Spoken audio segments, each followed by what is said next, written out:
Bonjour à tous et bienvenue sur notre chaîne YouTube. Je suis Emery et je suis ravi de vous accueillir aujourd'hui pour explorer les mystères, les faits incroyables et les événements marquants de l'Afrique. Alors moi, c'est Stewart et je suis aussi ravi de vous accueillir ici. Sur cette chaîne, nous plongeons dans les profondeurs fascinantes de l'histoire, de la culture et des phénomènes inexpliqués qui ont marqué ce continent extraordinaire. Oui, nous allons explorer les histoires les plus énigmatiques et les récits les plus captivants que l'Afrique a à offrir. Ensemble, nous allons déterrer les trésors cachés, examiner des mystères non résolus et élargir nos horizons en découvrant les merveilles de ce continent diversifié et riche d'histoire. Que vous soyez passionné d'archéologie, amateur de légendes ou simplement curieux des secrets de l'Afrique, vous êtes au bon endroit. Alors, aujourd'hui, nous allons aborder un sujet sérieux et intrigant. Le braquage de la Banque centrale des États d'Afrique de l'Ouest à Abidjan en 2002. Accompagné de mon collègue, nous allons examiner les détails de cet événement marquant. Pour comprendre pleinement l'ampleur de ce braquage, il est important de connaître le contexte. En effet, le 27 août 2002, aux environs de 11 h du matin, le siège de la BCEAO à Abidjan a été le théâtre d'une opération audacieuse et bien orchestrée. Alors qu'un transfert d'argent liquide avait lieu, un groupe armé est entré dans les locaux de la banque. Ce groupe a neutralisé les convoyeurs sans faire de blessés et ils ont emporté avec eux une somme estimée à plus de 2 milliards de francs CFA, ce qui ferait à peu près 3 millions d'euros ou 3 millions de dollars américains ou 2 millions de livres sterling ou...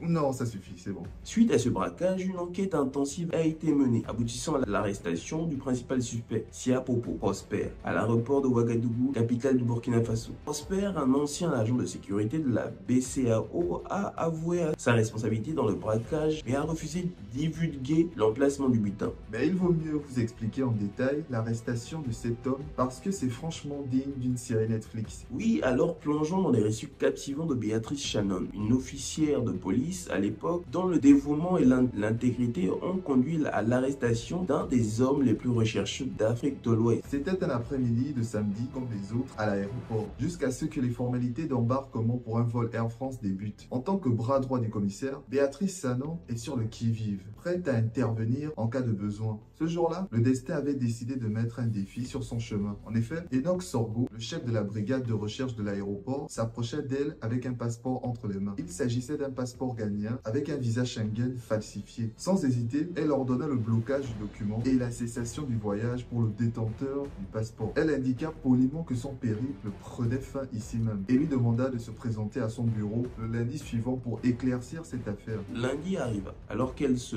préparait à rencontrer l'individu en question, ses yeux se posèrent sur un homme de haute stature, portant une perruque qui tentait visiblement de se fondre dans la masse. Une aura de mystère émanait de lui, piquant sa curiosité. C'était le début d'une enquête qui allait traîner dans un tourbillon d'événements imprévus. Et il faut préciser qu'à ce moment-là, la policière ne savait pas à qui elle avait affaire. Quand le suspect est revenu le lundi après avoir été entendu par la brigade de recherche, l'équipe est venue faire le point de leur échange à Béatrice. Il en est ressorti que le suspect a dit qu'il avait été abusé et escroqué par ses amis au Ghana, grâce à qui il avait obtenu le visa. Il lui a aussi précisé qu'il avait payé entre 1,5 million et 2 millions de francs CFA à l'acquérir. Après ce compte rendu de la brigade, la policière a demandé à l'écouter en personne pour mieux comprendre son histoire. Alors, règle numéro 1. Selon Béatrice, bien évidemment, cette règle s'applique aux forces de l'ordre. Dans ce genre de situation, il ne faut jamais être tout seul avec le suspect pour l'auditionner. Parce que le suspect peut, à la fin de l'interrogatoire, raconter plein de mensonges aux autres policiers. Donc, les agents de la brigade l'ont conduit à elle et elle lui a posé énormément de questions. Elle a d'abord cherché à comprendre pourquoi il demande un visa tout en restant chez lui. Oui, c'est évident. La demande d'un visa se fait auprès de l'ambassade du pays qu'on souhaite intégrer, sauf si la personne qui souhaite voyager est malade pour qu'on aille à sa place demander le visa pour l'évacuer. Ce qui, comme vous pouvez vous en douter, n'était pas son cas. D'après Béatrice, Sia Popo Prosper était très courtois, mais son discours avait trop d'incohérences. Elle a alors décidé d'annuler ce visa immédiatement et les agents sont repartis avec lui. Quelques instants plus tard, Béatrice s'absenta du bureau pendant la période de la pause aux environs de 13 h. Mais elle est revenue à cause de l'absence du commissaire pour gérer les urgences, vu que le visa se délivrait aussi à l'aéroport. À son retour, ses collègues lui ont immédiatement informé de la situation délicate dans laquelle ils étaient. Ils prévoyaient de laisser partir l'individu Sia Popo Prosper. Mais quelque chose semblait étrange. juge. Le chef de la brigade et son adjoint tenant le passeport semblaient soulagés qu'elle arrive à ce moment précis. Elle s'opposa donc à ce qu'il soit relâché et leur demanda de confirmer qu'il s'agissait bien de passeports ghanéens. Après leur confirmation, elle souligna les faits qu'aucun mot anglais n'avait été prononcé par le suspect depuis son arrestation. Il avait un accent non anglophone. Elle décida d'examiner de plus près la situation. Sia Popo Prosper était loin d'être calme, manipulant plusieurs téléphones et se déplaçant sans cesse dans la salle d'attente. Étrangement, il portait une perruque lors de son arrestation le samedi, mais à son arrivée le lundi, il était sans accessoires. Lorsqu'elle lui faisait la remarque, il prétendit que la perruque lui causait des démangeaisons. Et là, à un moment, pendant qu'elle discutait avec lui, l'un de ses collègues a mentionné un article dans un journal ivoirien, évoquant un avis de recherche international pour l'individu responsable d'un braquage à la BECEAO.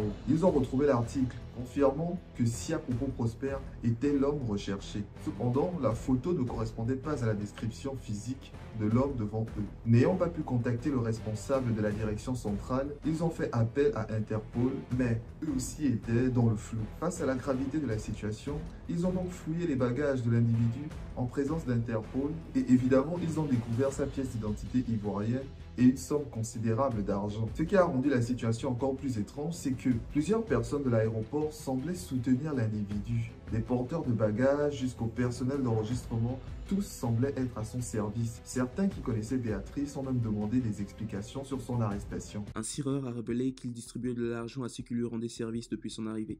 De plus, ils ont découvert qu'il avait loué un véhicule pour se rendre à Ouagadougou et offert des motos à plusieurs femmes qu'il avait rencontrées. Après ces révélations, le commissaire qui était malade est finalement revenu et a pris en charge la situation.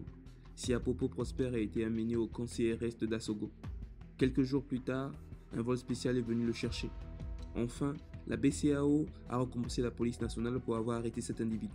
D'après les dires de Béatrice, elle n'a jamais été seule avec lui, mais est fière d'avoir contribué à sa capture. Malgré l'arrestation réussie et les preuves accablantes, l'équipe de Béatrice ne reçoit pas la reconnaissance attendue. Seuls 2 agents sont décorés, laissant Béatrice et son équipe dans l'ombre. Malgré cette injustice, Béatrice reste stoïque, ayant accompli son devoir. Ce braquage a soulevé des questions sur d'éventuelles complicités internes. Des éléments suggèrent la participation de personnes liées à la BCEAO, notamment un agent de sécurité qui aurait déménagé peu après l'incident, ainsi que l'absence de réaction immédiate des forces de l'ordre. Ces éléments soulignent les failles dans les systèmes de sécurité de la BCEAO et la nécessité d'une réforme pour prévenir de tels incidents à l'avenir. Aujourd'hui, Béatrice Sanon est à la retraite, mais son courage et son intégrité restent gravés dans l'histoire de la police nationale. Son récit nous rappelle que même face à l'adversité, à l'injustice, il est essentiel de rester fidèle à ses valeurs. Merci à Béatrice et à tous les héros méconnus qui œuvrent chaque jour pour notre sécurité. En conclusion, le braquage de la BCAO